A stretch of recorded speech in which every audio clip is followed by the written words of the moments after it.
युवाओं की बेकदरी हो रही है उसके विषय में आज चित्रा जी आपसे बातचीत करें। बहुत बहुत धन्यवाद। आज अम्बाला की इस प्रेस वार्ता में मैं आदरणीय डॉक्टर सुशील गुप्ता जी का, हरियाणा के प्रभारी का स्वागत करती हूँ। साथ में सभी हमारे मेंबरान का, सभी प्रेस के मेंबरान का भी आपका बहुत बहुत धन्यवाद। आज का जो हमारा मुख्य मुद्दा है वो युवाओं से जुड़ा हुआ है और एक आज हम पहलू देखेंगे कि हरियाणा में युवाओं की और उनके भविष्य की क्या बेकदरी है और दिल्ली में जो हमारी सरकार है केजरीवाल जी की, वहाँ पर युवाओं के लिए क्या विकल्प और क्या तैयारी करी जा रही है। हरियाणा के बारे में मैं कुछ आंकड़े आपको देना चाहूँगी। पिछले 36 महीनों में यानी कि 3 सालों में कोरोना जब शुरू ही हुआ था तो अप्रैल 2019 में जब कोरोना की मार हम पे नहीं पड़ी थी, उस वक्त हरियाणा देश में 26.5% के आंकड़े तक अपनी जॉबलेसनेस पे देश में नंबर 1 था। उसके बाद कोरोना काल रहा। एक साल बाद अप्रैल जो था हमारा 2020 में, ये आंकड़ा लगभग 20% से बढ़ा 43% 2 तक हरियाणा में जॉबलेसनेस रही। फिर एक बार पूरे देश में हरियाणा जॉबलेसनेस में, बेरोजगारी में नंबर 1 रहा। कोरोना से जब हम निकले अप्रैल, फिर एक साल बाद जब 2022 आया, तब भी वही जो 19 के आंकड़े थे, तकरीबन हमारे 26%, 26.5% के आंकड़ों पर खड़ा। आज भी हरियाणा जो है देश में बेरोजगारी में नंबर 1 है। इनमें चौंकाने वाले आंकड़े ये भी हैं कि 20 से 24 साल की उम्र का जो युवा आज हरियाणा में है, उसमें से 85% युवा बेरोजगार है। यानी कि इससे हम ये समझें कि जिनकी पहले नौकरी लग गई है, जिसने अपनी नौकरी बचा ली, वही आज चल पा रहा है। कोई बच्चा नया पढ़ाई करके या प्रशिक्षण लेके आज बाज़ार में, मार्केट में, इंडस्ट्री में आ रहा है, तो आज इंडस्ट्रियलिस्ट के पास या किसी के पास उसे देने को रोज़गार नहीं है। जो हरियाणा सरकार ने एक दावा करा कि हरियाणा में आज की तारीख में जो है 6 लाख के करीब बेरोजगार हैं, लेकिन जो सरकार का जो एक पोर्टल है, जो सक्षम युवा रोजगार पोर्टल था, उसके ऊपर लगभग 3.25 लाख युवाओं ने रजिस्टर किया। जो कॉमन एलिजिबिलिटी टेस्ट होता है, उसके अंदर तकरीबन 8.5 लाख, अगर मैं प्रिसाइजली करूँ तो 8,68,000 के करीब युवाओं ने वहाँ पर जो है अपनी एंट्री करवाई है। तो आज युवाओं के कागज़ों के ऊपर, जिसे हम वाइट में कहेंगे, बेरोज़गारी के आंकड़े 10 लाख से ऊपर देश में जा चुके हैं। आज हरियाणा का युवा बहुत हताश है और अगर आप गांव में किसी कूचे में जाएंगे तो आपको साफ पता चलेगा, वो कहते हैं जी कनाडा। लोग आज ये हमारे इंडस्ट्रियल ट्रेनिंग इंस्टीट्यूट से छोटी मोटी कोई भी ट्रेनिंग किसी तरह की कर रहा है, मैकेनिकल की कर रहा है, प्लम्बिंग की कर रहा है, इलेक्ट्रिकल की कर रहा है, आज उसे अपना पासपोर्ट बनाकर अपने बूढ़े माँ बाप को छोड़कर बाहर जाने पे वो मजबूर है। हम आज इसका एक कंपैरिजन करेंगे। दिल्ली में हमारी सरकार है, केजरीवाल जी ने एक देश के इतिहास में एक अनूठी पहल करी है। पहली बार दिल्ली में एक रोज़गार बजट अब की बार लॉन्च करा गया। रोज़गार 2 करोड़ नौकरी हर साल का वादा कर कर मोदी जी भी आए थे और बड़ा आराम से उसे बाद में एक जुमला साबित कर दिया। लेकिन जो ये रोज़गार बजट लेकर दिल्ली में अब की बार अरविंद केजरीवाल जी आए हैं, मनीष सिसोदिया जी ने इसे प्रेजेंट करा। उनका टारगेट है कि अगले 5 सालों में 20 लाख नौकरियां दी जाएंगी। मौजूदा दिल्ली की तकरीबन 2 करोड़ की जनता है, हरियाणा जितनी है, इनके अंदर 56 लाख के करीब जो है लोग, उनके पास जॉब्स हैं। तकरीबन जितने भी बाकी हैं ये इसे 76 लाख तक ले जाएंगे, यानी कि 20 लाख जॉब बढ़ेंगे। एवरेज 12% स्टेट में बढ़ाया जाएगा। और ये बातें ये नहीं है कि अनाउंस कर दी और वो चले गए। रोज़गार बजट जब बनाया गया तो हर डिपार्टमेंट को इसके अंदर लिया गया और उनको निर्धारित करे गए कितने लाख, कितने हज़ार, कितनी 100 नौकरियां आपने जनरेट करनी है। इनोवेटिव स्कीम्स बनाई गई जिनके तहत ये आया है कि कहाँ कहाँ से हमें अपॉर्चुनिटीज़ मिलेंगी।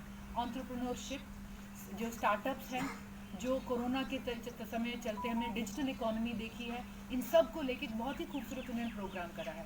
परिवहन विभाग, पर्यटन विभाग, उद्योग विभाग, जो Delhi state industrial infrastructure development corporation है, उसको साथ लेकर, Delhi skill and entrepreneurship university है, उसे साथ लेकर ये सारे कार्यक्रम बनाए गए हैं। सिसोदिया जी के, अरविंद केजरीवाल जी के निर्देश अनुसार उन्होंने सब डिपार्टमेंट्स को टारगेट्स दिए। फाइल समय पे चलाने का उनको ऑर्डर दिया गया है और ये भी कहा गया किसी का काम रुक जाए तो अगली मीटिंग तक वेट नहीं करना, आपने वापस आके दरवाज़ा खटखटाना है, फाइल चालू करनी है। जो प्रोजेक्ट्स हैं वो रिटेल में, देखिए आर्थिक चक्का तभी चलता है जब आपकी जेब में रुपया होगा, और आप उसे मार्केट में जाके खर्च करेंगे तो ये साइकिल जो कहते हैं हमारा सर्कुलेशन एक तरह से स्टार्ट होता है। और ये इस चीज़ को हर चारों तरफ से उन्होंने कवर करने की कोशिश करी। उन्होंने industry, food and beverage, retail economy, marketing, Delhi में शॉपिंग हब बनाने का, होलसेल हब बनाने का, इंटरनेशनल फिल्म फेस्टिवल करवाने का, इंटरनेशनल शॉपिंग फेस्टिवल्स करवाने का, उसमें डिस्काउंट्स कैसे करेंगे, स्टेट अपनी जीएसटी किस तरह से घटाएगी, एक से एक इनोवेटिव प्रोजेक्ट को यहाँ पर लेकर आए हैं। इसमें इंडस्ट्री का क्या होगा, ग्रीन एनर्जी को कैसे करेंगे, स्मार्ट जो है अर्बन जो है फार्मिंग किस तरह से करेंगे, सोलर एनर्जी को कैसे लेके आएंगे।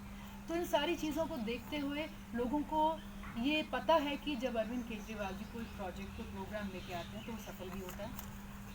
इन सारे कार्यक्रमों में अलग अलग उन्होंने एलोकेशंस करी है, कहाँ कौन कितने जॉब्स जो करेगा, और इनको चलते हुए आगे हमें विश्वास है कि दिल्ली में 20 लाख जॉब्स जुमला नहीं साबित होंगे, उनको देखने को मिलेगा। आज तकरीबन सेम आबादी के हम 2 प्रदेश हैं। आज यहाँ पर हरियाणा में नौकरी का क्या हाल है आप सब जानते हैं। खट्टर साहब ने कहा था कि ना खर्ची चलेगी ना पर्ची चलेगी। खर्ची कितनी चल रही है, HSSC के दफ्तरों में इसके बिगुल बजते हैं। और कमाल की बात है अब तो पर्चों पे भी खर्चे हो रहे हैं। हर एग्ज़ाम का पेपर बिक रहा है, चाहे वो स्कूल का हो चाहे वो एंट्रेंस का हो। भर्तियां कैंसिल हो रही हैं। सरकार कोई आंकड़े तो लेके आए कि उन्होंने कितनी नौकरियां दी हैं। आज हरियाणा के माँ बाप, हरियाणा का युवा हताश है, लेकिन हम उनसे यही कह सकते हैं कि आपने सोचना है आपको कौन सा मॉडल चाहिए। आपको केजरीवाल मॉडल चाहिए या आपको जो यहाँ पर जो हम कहेंगे एक लचर व्यवस्था हरियाणा में इस समय भाजपा सरकार की नीति के नीचे और खट्टर साहब के नेतृत्व के नीचे चल रही है, आपको ये चाहिए। ये सवाल आज हम जनता से करते हैं, ये सवाल आज हम सरकार से भी करते हैं, और हम आशा करते हैं, हम ये आश्वासन देते हैं हमारे देश के युवाओं को, प्रदेश के युवाओं को, कि आपने आशा नहीं हारनी, आज नहीं तो कल। जैसा कि गुप्ता जी हमेशा कहते हैं केजरीवाल जी आ रहे हैं, हमारे पास विकल्प भी होंगे, हमारे पास ऑप्शन भी होंगे। तो इन सारे आंकड़ों पे हम चाहेंगे कि भाजपा सरकार जवाब दे, और इन सब आंकड़ों पे हम चाहेंगे कि प्रदेश की सरकार जवाब करे भी। बहुत बहुत धन्यवाद। क्वेश्चन सर क्या फार्मूला रहेगा इसका हरियाणा में, जैसे आप जॉब्स की बात करें? देखिए, किसी भी प्रदेश सरकार का दायित्व बनता है कि उस प्रदेश के अंदर लोगों को रोजगार मिले ताकि प्रदेश के लोग खुशहाल रहें। दिल्ली सरकार ने रोजगार बजट निकाला, 20 लाख नौकरियां इंश्योर। लेकिन हरियाणा में हम हरियाणा सरकार से भी मांग करते हैं कि वो बेरोजगारी में नंबर 1 है पूरे हिंदुस्तान के अंदर। ये भारत सरकार के आंकड़े हैं, हम कहीं बाहर से बातें नहीं कर रहे। हम चाहते हैं कि खट्टर साहब भी इस प्रदेश में रोजगार लाएं। हम नहीं लाएंगे तो 2024 में हम आ रहे हैं, फिर हम तो लाएंगे। आप कौन कौन से सेक्टर हैं जिसमें देखते हैं कि हरियाणा में रोजगार ज़्यादा बढ़ सकता है? IT सेक्टर के अंदर बढ़ सकता है, एग्रीकल्चर सेक्टर के अंदर बढ़ सकता है, फूड प्रोसेसिंग इंडस्ट्री लगवाएं। यहाँ पे एग्रीकल्चर किसानों की IT बढ़ेगी और लोगों को रोजगार भी मिलेगा। गुंडा राज खत्म करें ताकि व्यापारी यहाँ पे अपनी इंडस्ट्री लगा सके। यहाँ पे कानून व्यवस्था की हालत बिल्कुल जीरो हो चुकी है। रोजगार ना मिलने का कारण ये भी है कि नई इंडस्ट्री 8 साल के अंदर नहीं लगी, नए व्यापार यहाँ पे नहीं हो पा रहे हैं। कानून व्यवस्था को अगर दुरुस्त करेंगे, और कानून व्यवस्था भी इसलिए खराब है कि युवक मजबूरी में गुनाह के रास्ते पर चल पड़ा है। सुशील जी, आप लोग बार बार दिल्ली मॉडल की बात करते हैं। अभी हाल ही में आपकी पंजाब की सरकार बनी है और इस तरह की बातें की जा रही है कि जितने दिन हुए उससे ज़्यादा अपराध जो हैं वो पंजाब में हो चुके हैं। पंजाब के अंदर क्या कुछ ऐसा पहले करेंगे ताकि हरियाणा की जनता को विश्वास हो? हमने गैंगस्टर के खिलाफ टास्क फोर्स बना दी। अभी पंजाब में सरकार आई हुई महीना नहीं हुआ, हमने 25,000 सरकारी नौकरियां निकाल दी हैं। 35,000 जो टेम्परेरी नौकरियां थी उनको परमानेंट कर दिया गया है। जब अपराध रोकने का कारण ये भी बनता है कि हम युवकों को रोजगार दें ताकि वो गलत रास्ते पर ना चलें। गुप्ता जी, आम आदमी पार्टी जो है परिवारवाद से थोड़ा ऊपर उठ के आगे बढ़ी, तो आप हरियाणा में कैसे चल रहे हैं? हरियाणा के अंदर भी ऐसे चल रहे हैं। हरियाणा हमारे यहाँ तो टिकट देने का रास्ता एक साफ है, जनता टिकट देती है, पार्टी टिकट नहीं देती। जनता से सर्वे कराते कौन अच्छा व्यक्ति है, कौन सबको साथ लेकर चल सकता है, कौन भ्रष्टाचार में लिप्त नहीं है, किसका कैरेक्टर ठीक है। और जनता ये कहती है इसको दे दो, उसको टिकट देते हैं। जनता ये कहती है इसको मुख्यमंत्री बना दो, उसको बनाते हैं।